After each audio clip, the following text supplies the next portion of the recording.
இன்றைக்கு இந்த ஜெபத்துல நீங்க யாராவது ஒருத்தர் காயங்களை உங்களுக்கு கையாள தெரியாம இருக்கலாம்.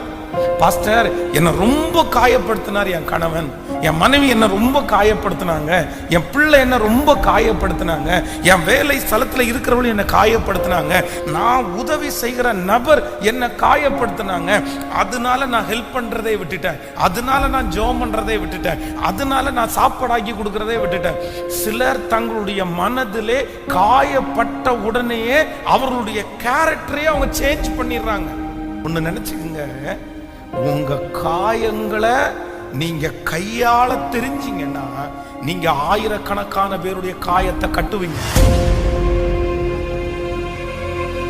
உங்களுக்கு காயங்கள் ஏன் வருது தெரியுமா? நீங்க காயப்படுறதற்கு காரணம் நீங்க அந்த காயப்பட்டு நீங்க சோர்ந்து போய் உட்கார்வதற்காக அல்ல. அந்த காயங்களின் நிமித்தம் யாரோ ஒருத்தரை நீங்க கட்டணும். அந்த காயங்கள் நிமித்தம் ஏதோ ஒரு காரியத்தை நீங்க கற்றுக்கொள்ளணும். அந்த காயங்களின் நிமித்தம் நீங்க ரொம்ப ஸ்ட்ராங் ஆகணும். இந்த மாதிரி நிறைய ரீசனுக்காக தான் உங்களுக்கு காயங்கள் உண்டாகிறது.